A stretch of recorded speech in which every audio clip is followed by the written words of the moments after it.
আজকে আমরা সবাই আমি মামা মামি আর মামাতো বোন মিলে বেরিয়ে পড়ছিলাম একটু প্রকৃতির কাছে, একটু প্রশান্তি খুঁজে নিতে। আমাদের গন্তব্য ছিল বাঞ্ছারামপুর কাটাখালী, আর সেখানে অবস্থিত এক অসাধারণ জায়গা ড্রাগন কফি হাউস। যাইতে যাইতে চোখে পড়ল চারপাশের প্রাকৃতিক সৌন্দর্য, রাস্তার দুপাশে সবুজ গাছপালা, আর দূরে দেখা যাচ্ছে নদীর বুকে ভেসে থাকা সূর্য রশ্মি।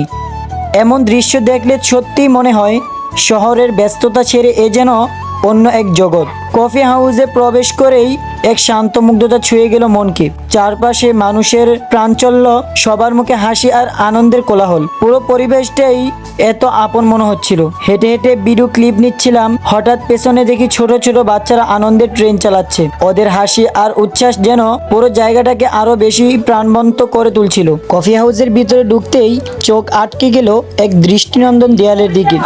সেখানে অসাধারণ এক আর্টওয়ার্ক, যেটা দেখে সত্যি মুগ্ধ হয়ে গেলাম। ছোটখাটো অনেক জায়গায় এমন সুন্দর দৃশ্যভাবে সাজানো দেখলে মন ভালো হয়ে যায়। এরপর দেখি বাচ্চারা খেলছে ছোট্ট খেলনা বিমানে। ওদের খুশির মুহূর্তগুলা ভিডিওতে ধরার চেষ্টা করলাম, যেন এই স্মৃতিগুলো ধরে রাখা যায়। কফি হাউসের একটি পাশে ছিল দারুণ একটা ব্রিজের মতো কাঠের তৈরি পথ, যেখানে দাঁড়িয়ে পুরো জায়গার সৌন্দর্য এক নজরে উপভোগ করা যায়। ঘুরতে ঘুরতে হঠাৎ চোখ পড়লো একটা বিশাল ডাইনোসরের মূর্তি। শুধু বাচ্চারাই না, বড়রাও সেখানে ছবি তুলছিল দারুণ আগ্রহ নিয়ে। আর এত ঘোরাঘুরির পর যখন পেট দিল শব্দ করে জানান, তখন আমরা গেলাম ফুচকার দোকানে। এই কাটাখালীর রেগুলার ফুচকা, বিশ্বাস করুন এত মজাদার ফুচকা আমরা কখনো খাইনি। এক একটা ফুচকার সঙ্গে যেন জমে থাকা ক্লান্তিও মুছে গেল।